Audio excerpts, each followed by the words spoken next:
How do we handle DOM events like a click event, a keydown event, or an input event in Vue.js? We can use the v-on directive to listen to DOM events and run some JavaScript code when they are triggered. Let's go to VS Code. Let me create a Git branch for this Vue concept, so it will be easier for you to review the code later.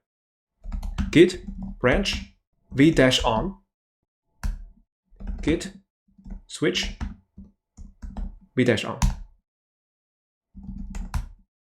Look at the lower left corner of the VS Code. Now we're on v-on branch. I have prepared the starter code. And let me delete this and paste.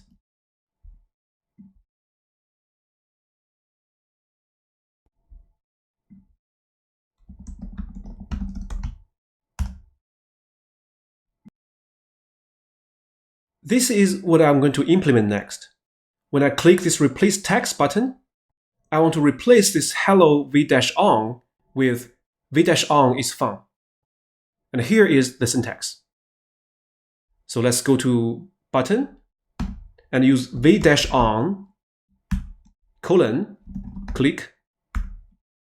And here we're going to call a function replace text and pass the argument. v-on is fun. And here in the script, let's define this method.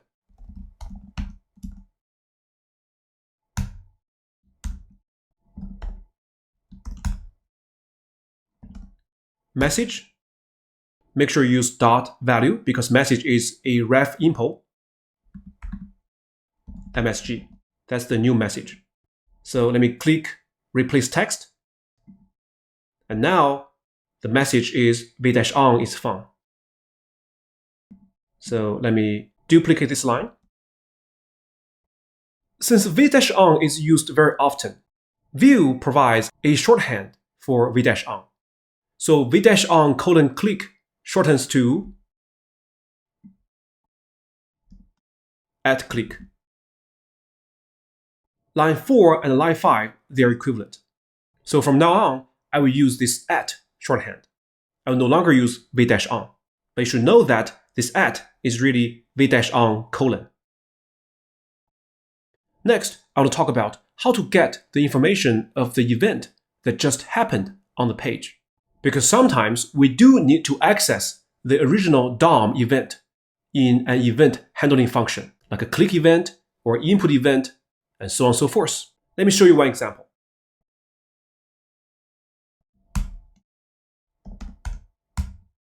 So here I'm going to have an input box. Type is text. And we're going to listen to a keydown event. And here I'm going to use @keydown is equal to handle input. And here I'm going to give a prompt. This is an input field where the user can only enter numbers.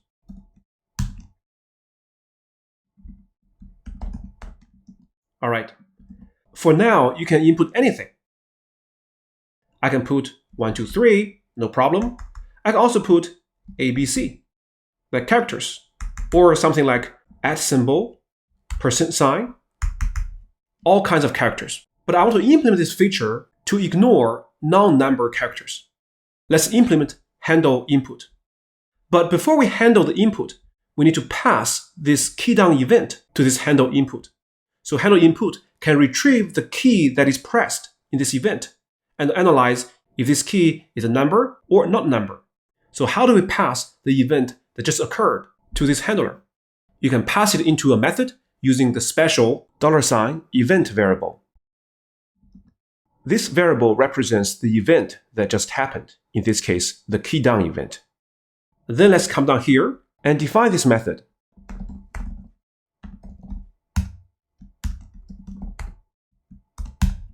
First, let's get the key code of the key pressed by the user. Event.keycode. if the key pressed is not a number key, 0 to 9, then don't show it in the input box. So we need if, so key code is less than 48, or key code is greater than 57, event dot prevent default. Key code 48 to 57 correspond to number 0 to number 9. Otherwise, prevent the default behavior of the input box. All right, so let's try it. I can type 1, no problem. 0, no problem. 2, 3, no problem. Okay, let me refresh. Now I want to type V. It is not showing because V is not a number. Also, I want to print this event and show you that this is really the keydown event. So console.log event. And here, let's press F12 to have the console here. So let me press V. The event object is printed here. And here we print event. That is actually this one, $event. It is passed here. So if I scroll down, as you can see, the key code is 86. So that is here, event.keycode, line 21. And apparently 86 is in this range. So we're going to call event.preventDefault. Oh, by the way, note that event.preventDefault is a vanilla JavaScript syntax. You probably have used it before. So the point here is that this is how we pass the original DOM event to a handler method. So you can use the APIs of the event. Let me show you another example of preventing the default behavior of an HTML element.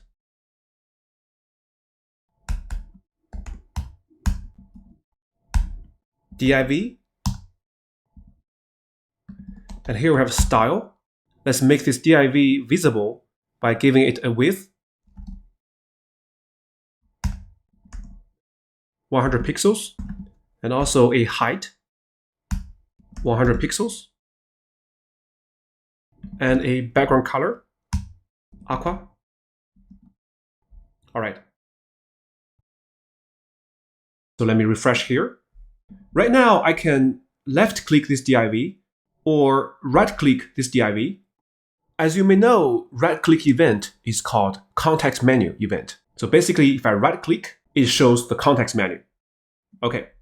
What I want to do next is to prevent this behavior. I will not let user to right-click within this small div.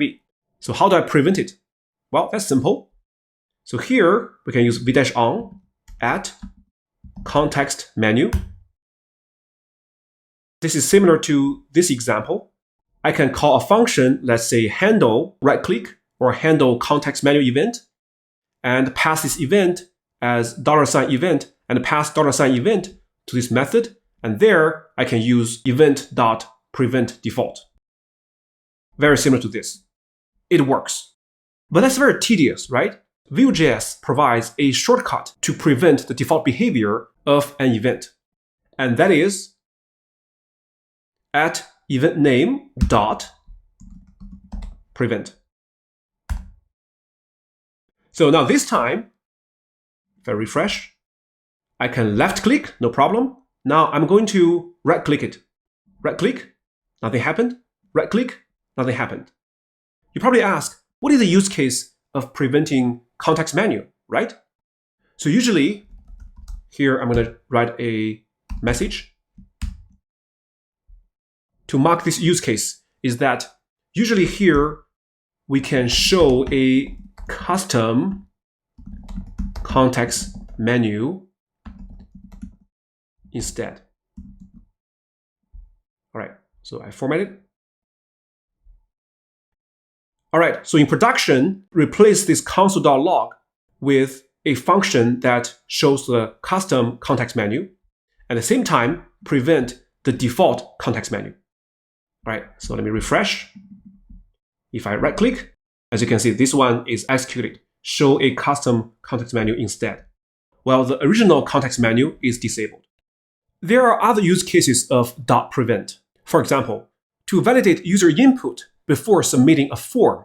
If validation fails, for example, if the email format is not correct, if the date format is not correct, or if the password is not strong enough, we can use .prevent to stop the form from being submitted to the server. Another use case of prevent is that we can prevent the default behavior when dragging files over a web page to implement a custom drag and drop file upload feature. Because by default, if you drag a PDF to a web page, it will open it in the browser. But we can prevent the default behavior. Instead, we're going to upload the file to our remote server. In Vue.js, this .prevent is called an event modifier. This is the first one. Let me introduce another useful event modifier, .stop. So what is .stop? What are we stopping? First, let me show you one example. I have already copied the code. Let me paste here.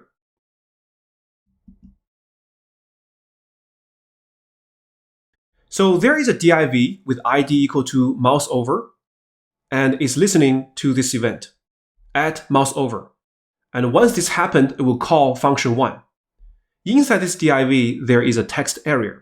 It also listens to mouse over. And here we're going to pass this event, this mouse over event, to function 2. The div has a color purple, and here is the text area. All right, so let's go ahead and define function 1 and function 2 right here.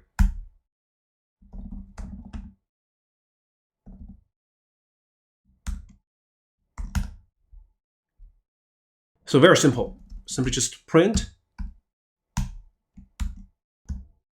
mouse over div. Copy and paste. So that's function 2. And it accepts the event. Here is mouse over text area. So let me refresh this. So the console is clean. So first, I'm going to mouse over the div. No surprise, function 1 gets called. Mouse over div is printed. No problem. If I do it again, do it again, do it again, we just have multiple mouse over div printed. So far, so good. Next, let me mouse over, this is a text area. Look at the console. What happened? Function 2 gets called, mouse over text area. No problem, I did that. But why mouse over div is printed? Let me do it again. Again. It seems like every time I mouse over the text area, I also mouse over the div. Ah, that makes sense, right? Because if you look at the structure, text area is inside div. So if we mouse over text area, of course we mouse over div because text area is nested in div. This is called event propagation or bubbling. When we put the mouse over a child element, in this case the text area, this event will bubble up to the parent element, in this case the div element. If this is what you want, that's fine. But if you only want the child to handle or respond to the event, we can stop the event propagation. Of course, you can do this. In function 2, I call event.stop propagation. Let me refresh. If I move the mouse over, this is a text area. As you can see, we stopped the propagation. Do it again, do it again, do it again. Now I come to div, div, and div. No problem. But this is kind of tedious, and Vue provides a shortcut, an event modifier. So let me comment out this and go up here, right here. Just use dot stop. So we're using this stop event modifier provided by Vue.js. Let me refresh. It has the same effect. It will stop the propagation.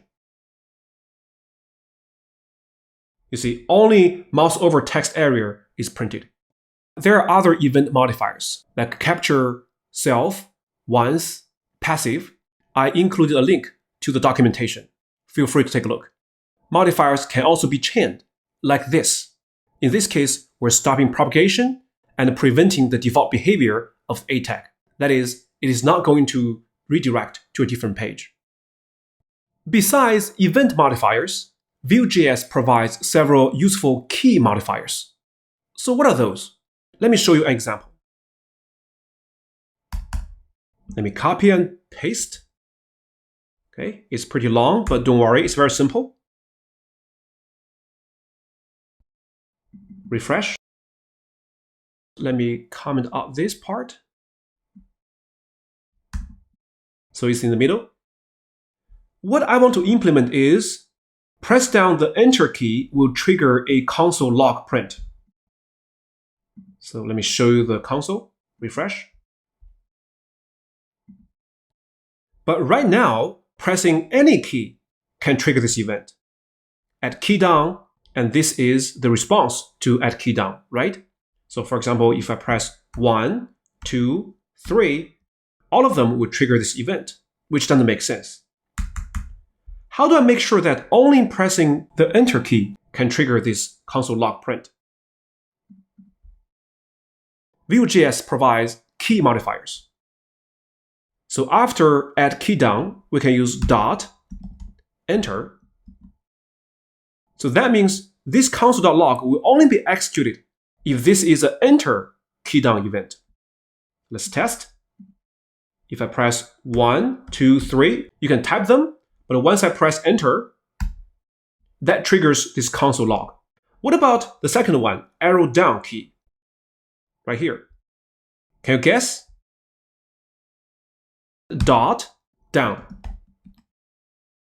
Let's test.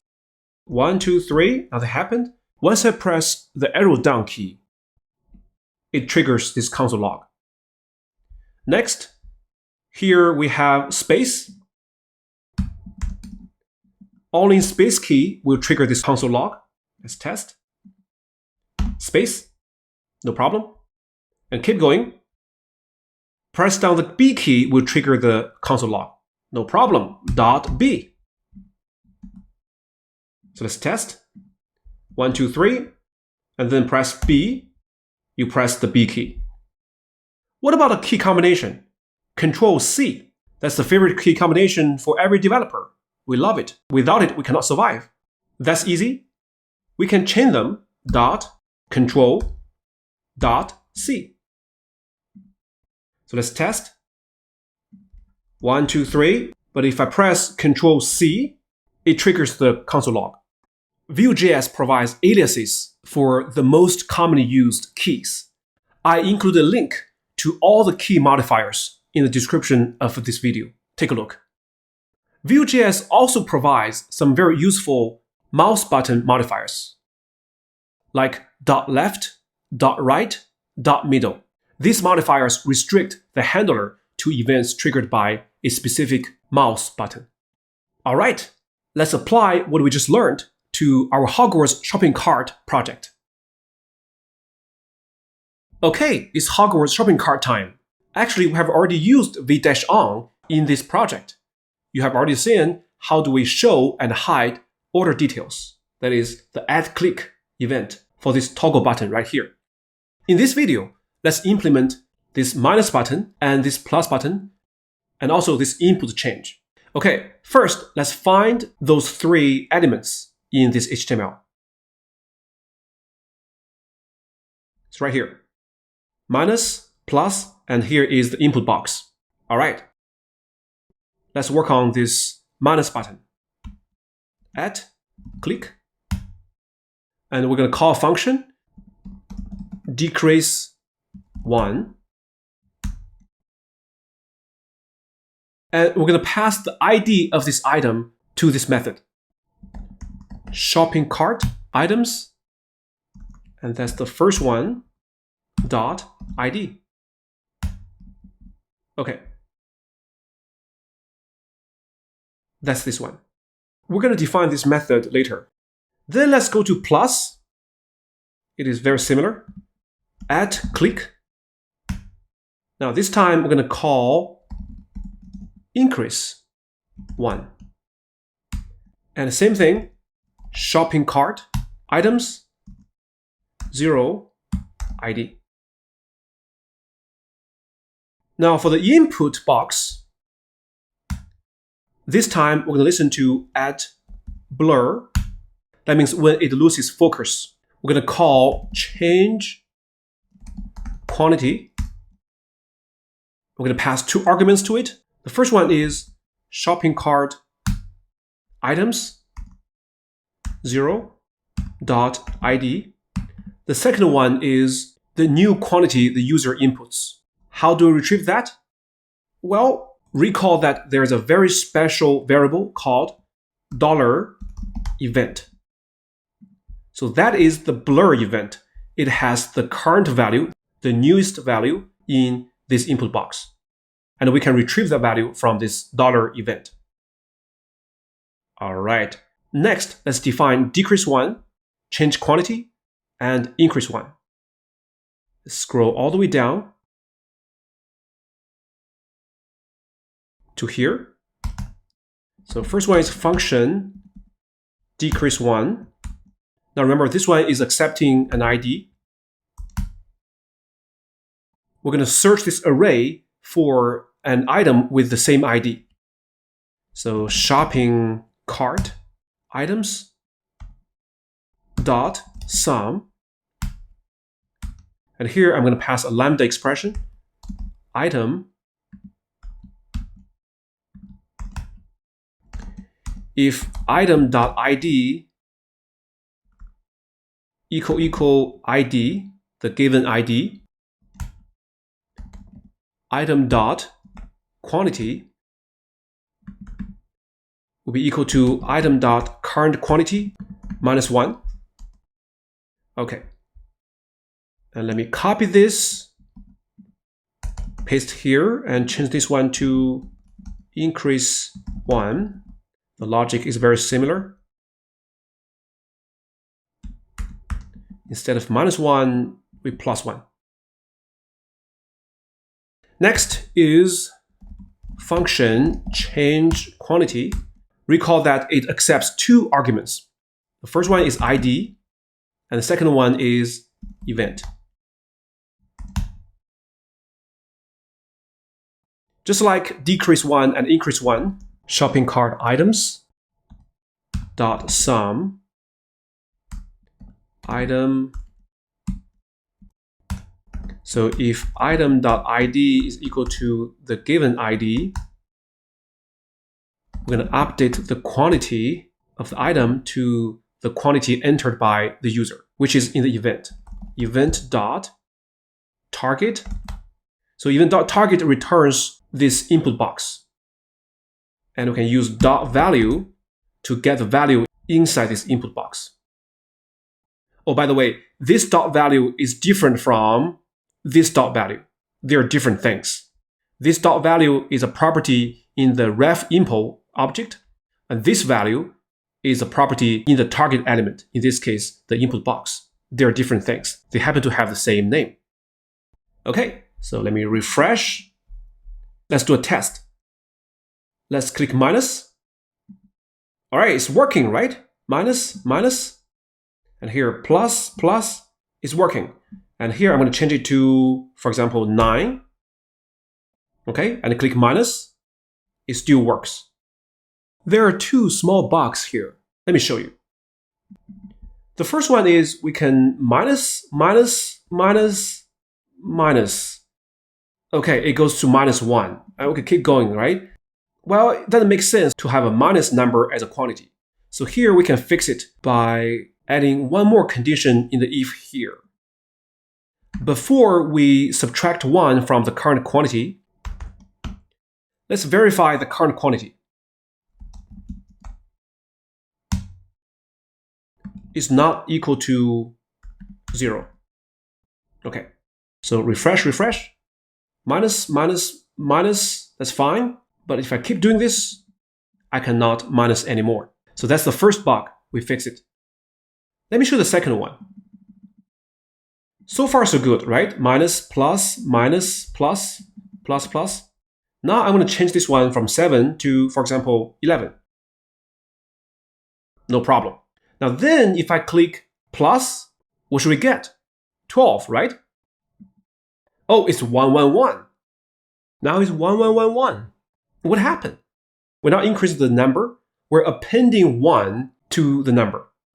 Or to be more specific, we're appending 1 to a string. All right, so let me show you this. Let's press F12 and use Views extension, View DevTools. Click App, and let me expand the first item. All right, so here is 3, right? I'm going to change this from 3 to, let's say, 11. When the focus is lost, pay attention to the quantity here.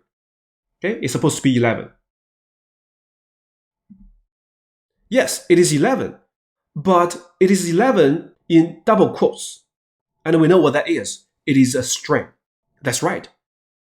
This event.target.value in this case returns a string literal 11, not a number 11. So what we should do here is we can use parse int to convert this string 11 to a number 11. So let me refresh. Okay, we're going to refresh here as well. Okay, now it's back to 3. Let me change it to 11. When the focus is lost, okay, now it is 11 without double quotes. That means it's still a number. Then what about the click event of this remove button? Don't worry, we'll discuss removing an item later when we talk about the v-4 directive. All right, next, let's go back to learn Vue 3 with Bing Yang project and do a quick summary there. I added some comments and well-formatted the code in app.vue. Let's do a summary here. The v-on directive is used to listen to DOM events and execute some JavaScript code when they occur. It offers many convenient event modifiers like .prevent and .stop, and many key modifiers to simplify your development job. If you want to access the original DOM event in an event handling method, you can pass it into the method using the special $event variable. Next, let me push the branch to GitHub.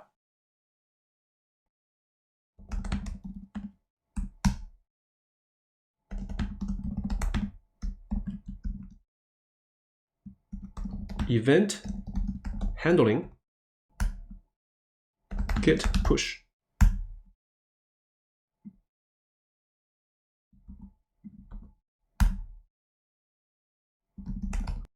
Okay.